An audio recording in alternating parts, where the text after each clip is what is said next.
This is the Automotive Repair Podcast Network.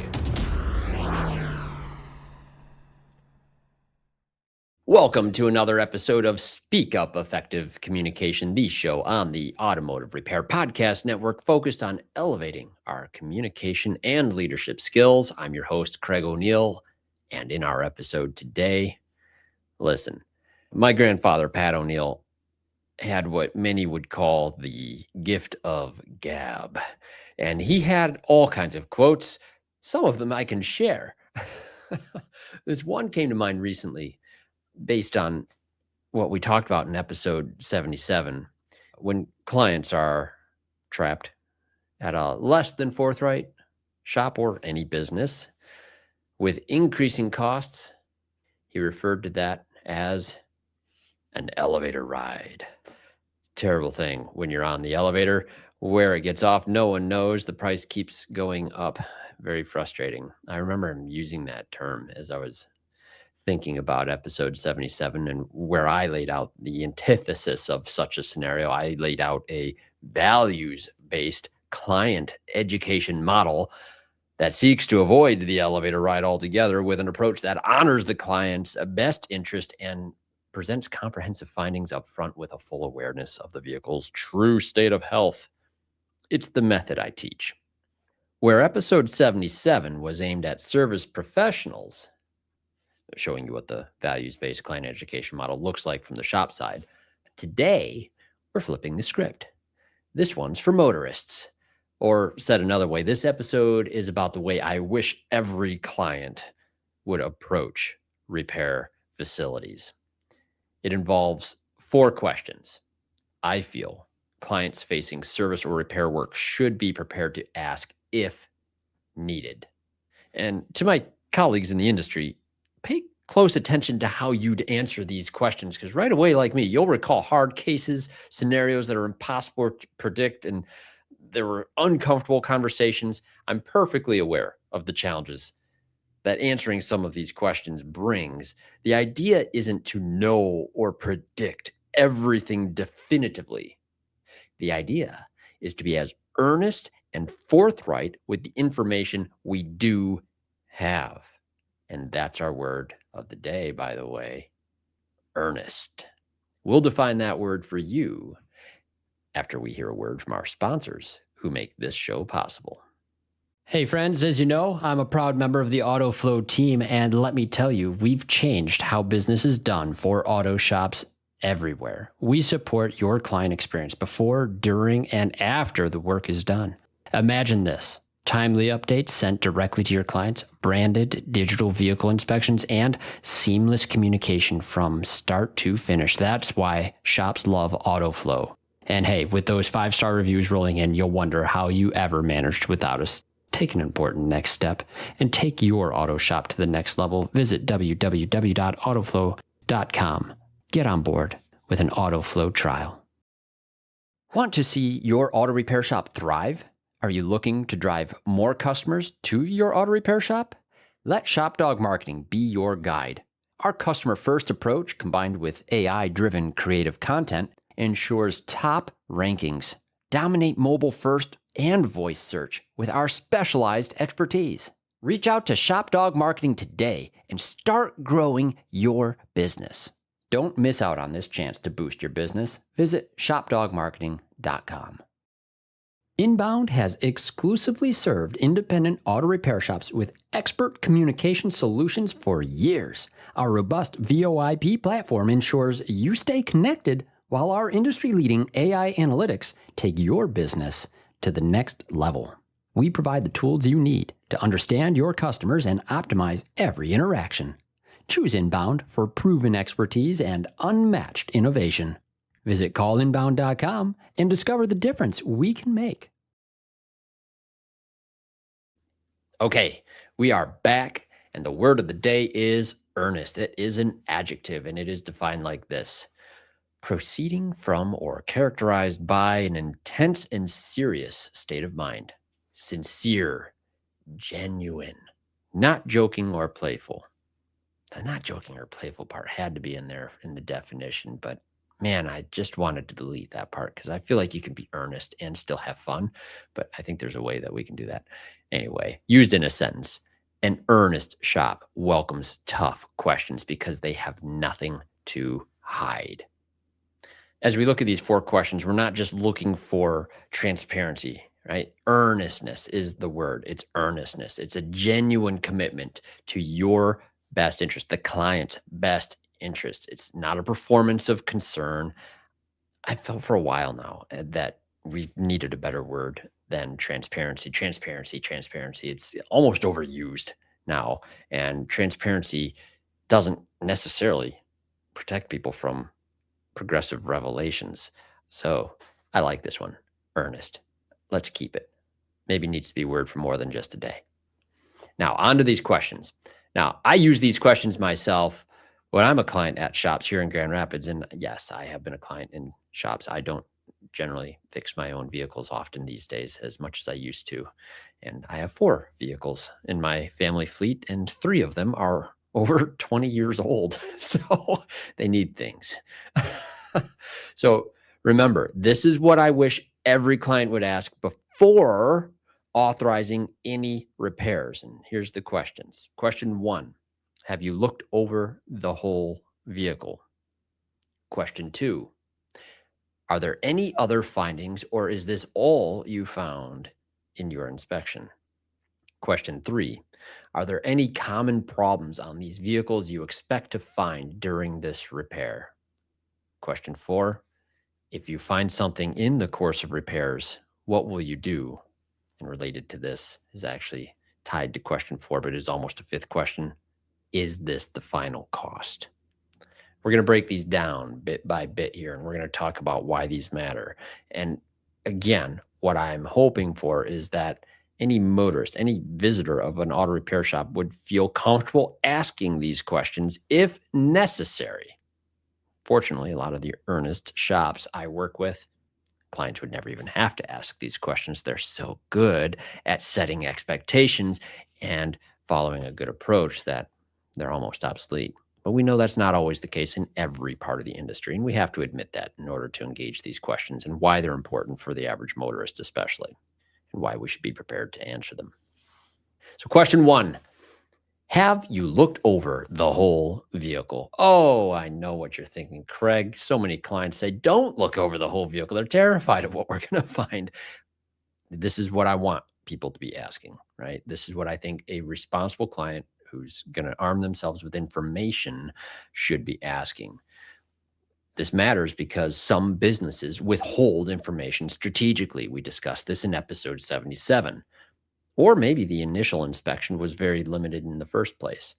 What I do not want is for an approval or repairs to occur and then get a 20 minutes later call saying, while we were working on the vehicle, we found XYZ or something like that. That's ding, the elevator going up 1 floor. You can protect yourself from riding the elevator here and get better understanding of what you should expect to spend by getting all the information that you can. And that means the shop has to look at your vehicle thoroughly. Speaking to the motorists, trying to remember to keep doing that. So to the answer of the question, right? Have you looked over the whole vehicle? If they say yes, ask to see the inspection report. Well-trained staff will have shared it already. And so this question still does apply. Have you looked over the whole vehicle? There are different levels of inspections. When you're looking at the results, which they should be able to share digitally today, I do insist on a DVI. You are going to look for common items, things that are marked green, that are in good condition. Are there pictures documenting this? Modern digital vehicle inspection tools make this so much easier than ever. If you don't have a shop that does digital inspections, they have things to tell you. You should probably go in and actually look at it with them. Photos of good components, not just bad ones. That's how you know they actually looked at your car. And I've talked about this in my home Toastmasters Club before. The big issue with auto repair shops that I see on a regular basis is not shops identifying things you don't need. It's shops failing to inspect things and neglecting to mention them altogether. Photos of good items and a good documentation trail. The simple fact is, advising on a service or repair while oblivious to the full state of health of the vehicle is simply not something a person can do on first visits, particularly.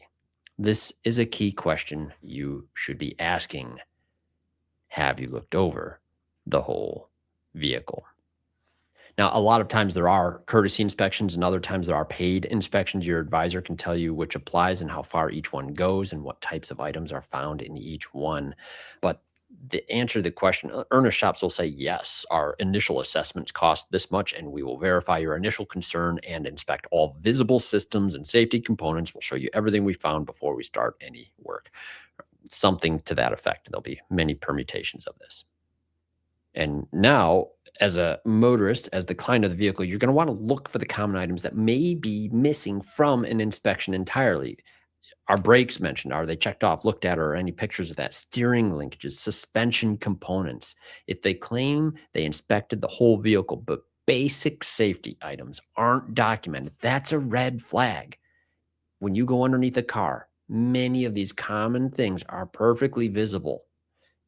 They don't require any disassembly, and they are right there. You can even put your hands on them, at least on some vehicles, and it's a little harder on others. The uncomfortable reality, and the thing that a lot of shops don't like to hear, is that if you're doing comprehensive inspections, if you're not doing comprehensive inspections, it's not going to be the best advice. My coach, Bob Greenwood, always taught trying to get to the comprehensive inspection, using that to counsel and advise the client and make sure the vehicle is safe, reliable, and efficient. I talk about this all the time, and it drives me, this principle. It is the source of the most professional outlook of what our purpose is. So if you can't give good advice about a car without, you just can't. You cannot give good advice about a car without knowing the whole car. So let's go to question 2. Question 2 follows up on this one, I think, very importantly. It says, are there any other findings, or is this all you found in your inspection? And again, this is before you make an authorization that I suggest asking these questions. Are there any other findings? Why does this matter? Well, this question, I feel, removes mystery and prevents manufactured surprise. Within reason, the common service items, as I mentioned, on most vehicles being typically visible during a basic courtesy inspection, the majority of issues that could lead to an elevator ride can be identified and discussed up front.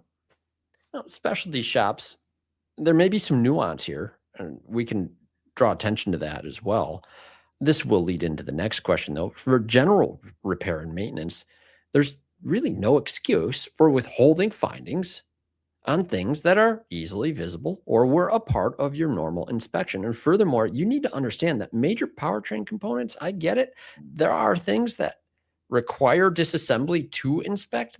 That's a different conversation. That's where I spent a lot of my time in the industry, and subsequent findings in those cases will eventually determine final cost. But earnest shops will answer this question honestly.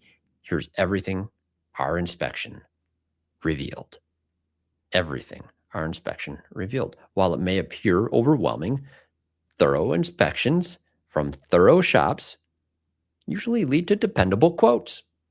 And the most important piece on this, and what this does for you as a motorist, speaking again to motorists here, if a shop isn't earnest in their answer, they've just created evidence against themselves.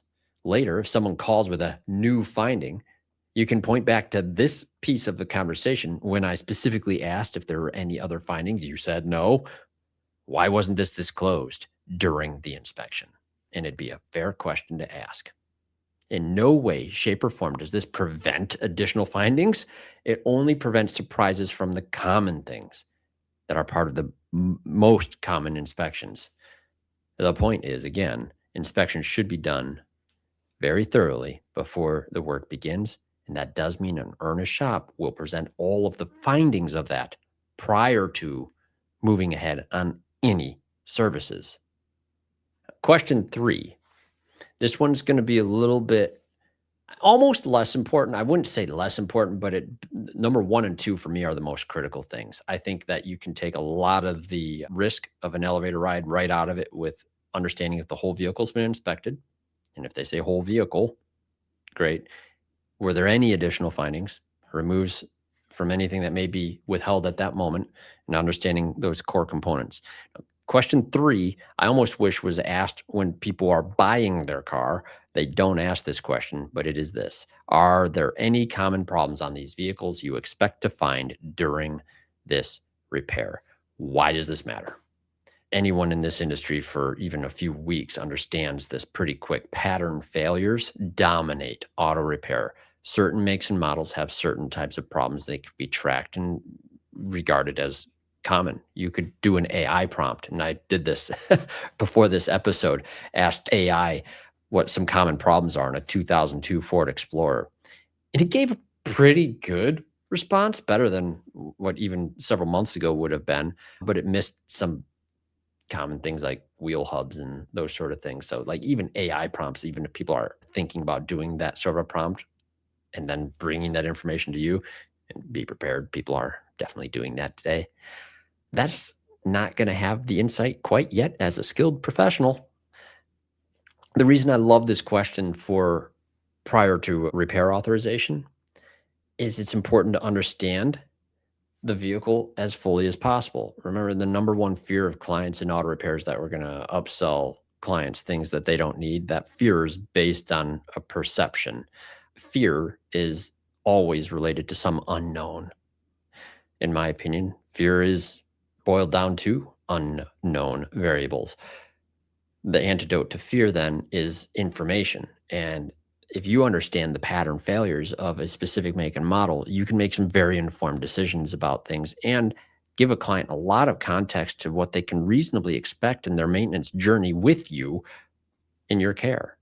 So this also really for the motorist, this removes any future conversation where it's, hey, we found this thing while working on this vehicle. It's very common on these things as some pacifier to this equation. Like, all right, my first question as a motorist would be, if it's common, why didn't you mention this earlier or look for it as a possibility?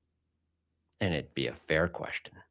So a forthright and honest shop that's familiar with your make and model will have insights into common issues. Pattern failures don't mean guaranteed predictability, but a professional service advisor will be able to advise on some at least known common risks. It's key to our role as an advisor. It might look something like this. We'll share what we know about your specific year, make, and model, common wear patterns, typical failure points, things to watch for down the road. If we've seen it repeatedly on vehicles like yours, you deserve to know about it up front. And I think it's absolutely spot on. In my world, in transmission repair, pretty much everything felt like a pattern failure, and we had very decent, my shoot from the hip, like predictions on a lot of things for the common makes and models, especially back when all we did was Ford, Chevys, and Chryslers. Boy, golly, we understood those cars so well that, yeah, it felt like a true prophet sometimes. And you could really equip the client with lots of information. And of course, we'd be catastrophically wrong in so many other ways.